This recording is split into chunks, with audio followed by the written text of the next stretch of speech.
Hello and welcome to the Insta Gamers Network. This episode we're talking a tabletop favourite, the deck builder. As always, we're talking about our favourite games, so we represent a wide range of moods, tastes and genres.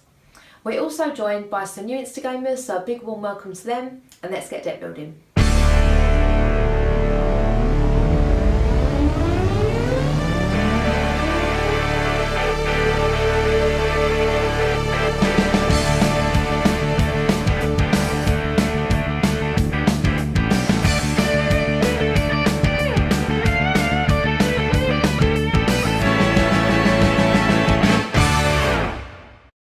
When I was 15 years old, I went to the movies with some friends to see Sam Raimi's Spider-Man.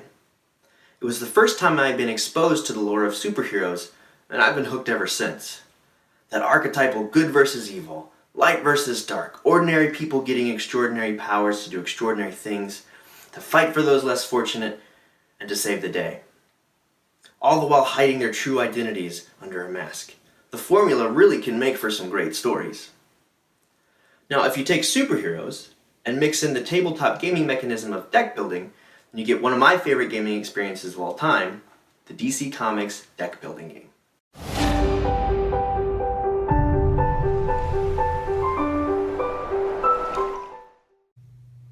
This game, by Cryptozoic, has players taking on the role of one of DC Comics' iconic heroes. Each character will have a special ability that will aid them in taking down supervillains, which you do by building up your combat power and taking the card out of play. Players can purchase other cards in the shared lineup to use on subsequent turns as well. These cards can do anything from giving you combat power, letting you draw more cards, and even attacking other players, who will then have to defend or face the consequences. This mechanic reminds me of how often comic book characters will work together. Well, until they don't, and then they turn on each other, they fight for a little while, and before you can say Excelsior, they're friends again. Yeah, I'm looking at you, Batman vs. Superman. Your mother's name was Martha too? Okay, now we're BFFs. Players can also get attacked each time a new supervillain appears after you've defeated the last one. You'll need a defense card for these instances as well. These supervillains can do anything from making you draw a weakness, which will give you negative victory points at the end of the game, or randomly destroy a card. Not literally, this isn't a legacy game. Or even if you're playing the Heroes Unite version, you may have to put down your character's special ability until that villain is defeated. Just put those glasses back on, Clark, we've got this. One of my favorite things about this game, though, is how the character's special abilities actually make sense for the character you're playing. Are you playing as Batman? You better keep an eye out for equipment in the lineup. They're worth extra combat power. You're going to want to buy those. That utility belt, it isn't going to fill itself. Are you playing as the Flash? Well, you get to go first. No, really, that's on the card. The Flash is just really a punctual guy. The game's pretty balanced, and if you focus on using your character's special ability, you're going to have a good chance at winning the game. After the stack of supervillains has been depleted, the player with the most points in their deck wins the game. Cryptozoic has supported this game tremendously, releasing story expansions, full-theme sets, extra characters, and even some cards based on the DC TV shows. Now when you consider that fact, and the fact that a lot of their games are playable together, then you have the fodder for an enormous amount of time building decks. I mean, who doesn't want to see Legolas, Cyborg, and Sidney Crosby duke it out? If you're a fan of superheroes and deck building games, you should check out the DC Comics deck building game. Hi, my name's Dave Adams, and you might know me as nerdofwisdom on Instagram. Ascension, the deck building game, is not only a wonderful adaptation of the deck building genre, I think it progressed the genre in some significant ways. The game was designed by Justin Gary, Rob Doherty, and Brian Kibler, who were Magic the Gathering Pro Tour champions. In Ascension, players are playing for honor points. Actions you take during the turn can result in you acquiring honor points from a central pool, which is a limited resource. Once that limited resource diminishes, then the game ends and the tallies are made. But the tallies aren't just made on the points you acquire through the actions, but also via the honor points that appear on cards that you have purchased and added to your deck. This has an impact on the game in two ways. Firstly, it creates a timed game in which the time of the game is on the basis of how quickly the honor points are acquired from the central pool. Once the honor points are diminished, the game ends. However, it also gives me a sense of how I'm doing in the game. If that honor pool is getting quite low and I'm still trying to get my card drawing engine underway, then perhaps I'm trailing and need to do something more aggressive to try and get more honor. Now, it's easy to see why Magic the Gathering players would have found the deck building genre so appealing. And that's not only because it contains the very aspect of Magic which is so important, which is the constructing of decks. It also seems to nullify some of the more unrefined elements of Magic, and namely I'm talking about that pivotal problem that Magic the Gathering has, which is the person with the most expensive deck wins. So it's easy to see that those elements which would have appealed to them greatly, but I feel that these guys added something to the genre which really helped step it along or take it that next stage that it needed to go. Now, we know a deck building genre through the fact that every person has a player deck and they cycle through those cards and add value to those cards. So there's those two main elements of cycling and adding value to. Ascension brings to the deck building genre a few elements which I think have been really significant or pivotal. Now, firstly, one of the things that has got to be essential is how the cards are required for adding to the deck. In Dominion, those cards are all laid out from a central player pool. What that means is that all information about the possible cards utilized for building your deck are all known. It's known information. Any player, before they begin the game, can set their strategy from the outgo as to how they're going to build their deck and design their deck. A significant thing that Ascension does is it takes that player pool of cards that you can purchase from and shuffles them together, and it slowly dispenses them throughout the game through a central row. As cards are acquired from this central row, new cards are taken from the deck and added to the row. It means that there's a randomization of what cards are available at any time. I can't just choose which cards I want. I have to be more tactical in my decision making. It also means that the strategy that I would want may not be available to me. And I think it actually adds to the creativity of the game, because now I'm forced to find strategy out of cards or tactical decisions I've had to make that may not have previously been aware to me. Now, one of the things they also do for added value is, instead of just having cards that you acquire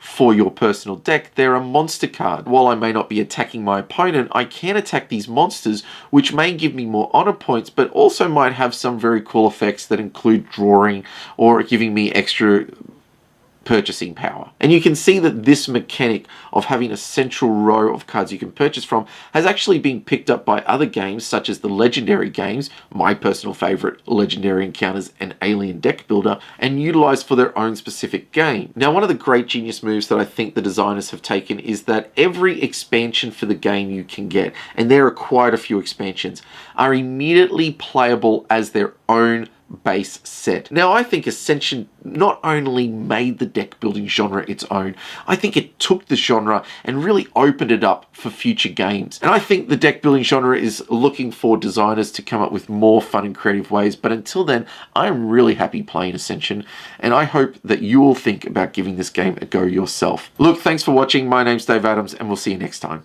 Hello, it's Lindsay here, or as you might know me on Instagram, shinnyhappymeeples, and my chosen deck builder is Dale of Merchants. This is a 2 to 4 player set collection deck building game, and it's published by Snowdale Design. This was a game that was released in 2015, and it also had a sequel, Dale of Merchants 2, that was very successfully funded on Kickstarter early on this year. And I still haven't had a chance to play it. I'm really looking forward to it, but just for this episode I'm focusing on the original game. We are transported to the town of Dale, where you are competing to win the traders' competition. Your aim is to build 8 magnificent market stalls using the card type and value, so each stall must be the same type and the card values must add up to 8 and no more. In a 2-player game, you are using 3 out of 6 Animal Folk decks. You start your personal deck with a couple of low value cards and some junk cards, and the others are traded for at a central marketplace. Depending on where they're positioned, they have an increased purchase value. But once the purchase is made, the market is replenished with new cards and everything is moved along, decreasing the purchase value. So you're using your hand of 5 cards to acquire more and build your deck. You make a stall when you are able, which is a hell of a lot harder than it sounds. A common mistake that I've made is to start building too quickly, using up low value cards that could have helped me out a bit later on. So by the time I'm at stall 6, I'm trading all over the shop to try and get the rest built before my opponent. The cards have all sorts of cool thematic abilities that are linked with their character type. For example, chameleons allow you to mimic other cards. So it's all extremely cute and clever. I think I'd summarise Dale of Merchants as a light-hearted but tough little deck builder, wrapped up in like the cutest packaging ever.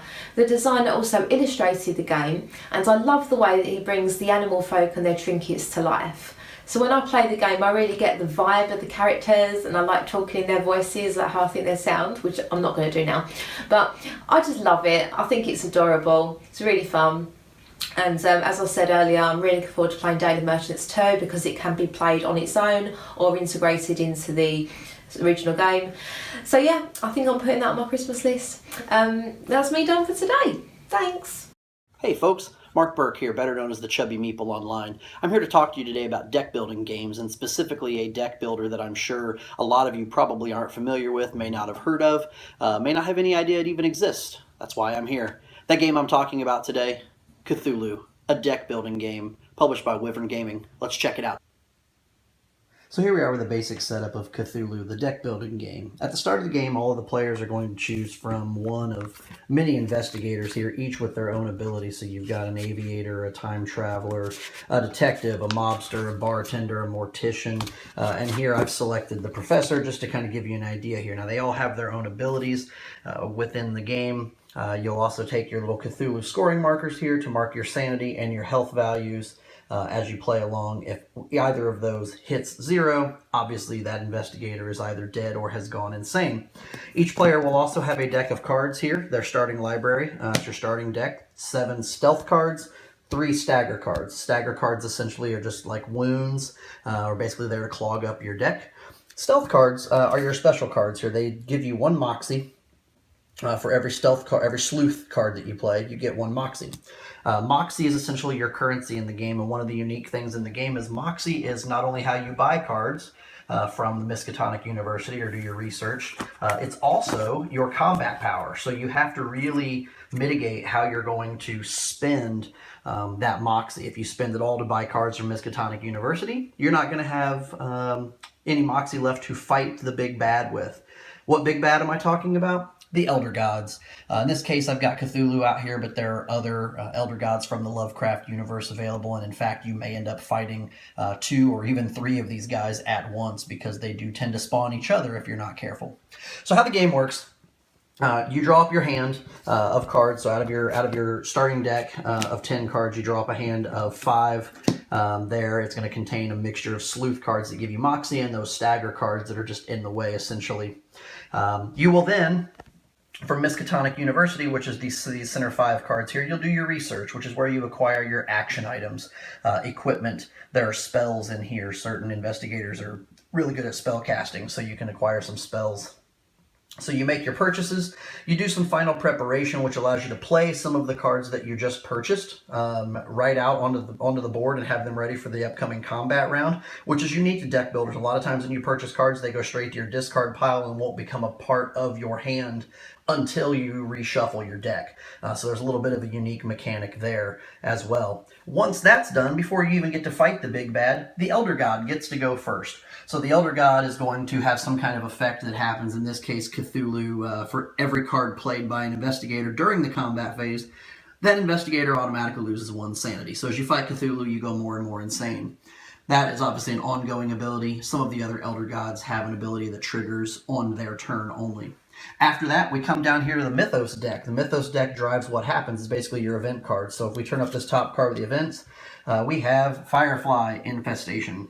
This says to spawn the Investigator count -1 fire vampires. Investigator count is your number of players. So if you're playing a 4-player game, in this case we would spawn 3 fire vampires. So we come up here where I've laid out all of the creatures that we have, all the different minions, and I would grab 3 of these fire vampires and basically play them into my enemy slots. So you'd have 3 of those fire vampires that would be out here. Then, before the investigators get to do any kind of damage or any kind of attack on these minions that just spawned, the minions get to attack, even if they just came out. So their ability is going to attack. So in this case, the fire vampire deals the investigator with the highest health 2 health damage, and the Elder God gets 2 health back. So pretty nasty combination. What's really nasty is there were 3 fire vampires out here, so all 3 of them would do that. It gets really gross, really hard to accommodate for what's happening, and really hard to kind of counteract that. So we throw that Mythos card aside. Now we get to play the Moxie out of our hands to actually do damage. And so you can attack the fire vampires up here. Their health of 6 each. It's going to cost 6 each to take these guys out, each one. So you have to do some damage there. Cthulhu over here, of course, is a big bad guy. He's got 50 hit points to take out. Whereas your investigators, depending on which investigator you selected, some of them have 25 hit points, some of them have 40. I guess it's health, not hit points. Some of them are more sane than others. The psychiatrist, for example, has a sanity of 40, which is the maximum value, while the professor's sanity is only 20 because he's a little bit insane. So then you play the remaining Moxie that's in your hands to actually do the damage. You clean everything up, meaning move what cards were played into the discard piles. You reload Miskatonic University, and you go it all over again. What do I think about it? Let's go find out. So Cthulhu, a deck building game. What do I think? Love it. There are a couple unique mechanics in this game that are different from some other deck builders that you might be familiar with and probably are familiar with in this day and age. One of those I mentioned in the quick little walkthrough, that your Moxie is the one piece of currency or the one resource that you track in the game. It's used for both combat and to do your research in Miskatonic University, acquire new cards, that kind of thing. So that's a pretty unique mechanic. One of the other unique mechanics is it's completely a cooperative game. I know a lot of games out there, they're cooperative, and then you get to the end of the game, you've won, you've beat the big bad guy at the end, but then the guy with the most victory points or whoever killed the most bad guys is the person who actually wins the game. This is not the case in Cthulhu, a deck building game. If you die, you lose. Your investigator dies, you're out of the game, so there is some player elimination there. You could always, of course, house rule that and let that person grab a new investigator and start over with half health or whatever like that. So that's completely up to you.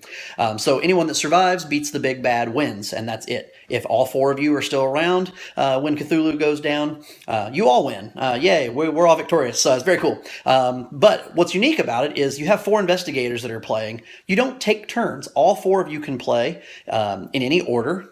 So player 1 could play, make a couple of plays. Then player 3 can jump in and do something, and then player 2, and then player 1 can come back and throw some more cards out or buy some other things from Miskatonic University with the Moxie and do some further research, if you will.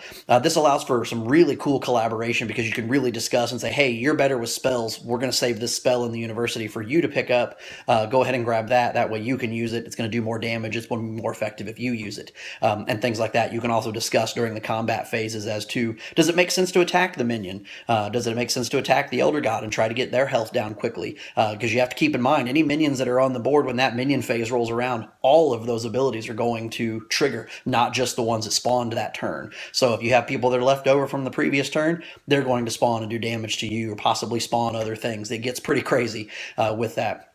As you probably noticed from the video, the artwork is gorgeous. Very dark, very grim, very fitting for a Cthulhu kind of video game, or card game. Video game, what am I talking about? For deck building game, a card game set in the Lovecraft universe. Very dark, very grim art. I love it. So definitely, if this looks interesting to you, check it out, wyverngaming.com. You can get some information there. You can also, of course, post in the comments below. I'll answer questions if I can. Hit me up on Instagram if you have questions. I'd love to talk to you about it. And until next time, have a good one, guys. Hi everybody, it's charmbo.gamer here, and today on the Instagamers Network I'd like to show you my favourite deck builder. It's called Tyrants of the Underdark. Here it is right here. I'll set it up and I'll give you a look. The game comes with 4 different decks. You get a Drow deck or a Dark Elf deck in their own right. You also get a Dragon deck, and there's an Elemental deck, and there's also a Demon deck as well. So before your game you decide which decks you'd like to play with. In this case we'll choose the Drow and the Dragons. You join them together, shuffle them all up, and this becomes your main market deck. Each player starts with a generic hand of soldiers and nobles. Soldiers give you power points, which is sort of like your attack value, which allows you to attack areas of the board. And nobles give you influence, which is the currency of the game, which will allow you to buy stronger cards. The deck building is the core component of the game. It is all centered around this main deck building board here, and it works very similar to Star Realms or Ascension or the upcoming Hero Realms. So basically you have a market deck, and you can use your influence, which is the currency of the game, to buy these cards here, which will allow you to do certain different powers or give you more currency to spend later. You will get coloured pieces representing your clan, and this is what you'll be populating the actual board with. The circles and rectangles on the board represent locations in the Dungeons & Dragons universe. And controlling these will give you a lot of victory points and also some other great benefits as well. You may play a card to allow you to deploy troops, which means you can place another troop on the board. However, you must have presence, so you can't just randomly put your troops over the board. They must be in an area where you already control. Some card abilities allow you to assassinate a troop. So you look on the game board, you see where an enemy may be, where you have presence, and you can assassinate that troop. So in this case, I'm going to take this guy out. Supplant is another powerful activation you can use. In this case, I can supplant a white troop. So on the game board, I take a look, I can choose a white troop, I can assassinate him, and immediately replace him with one of my troops.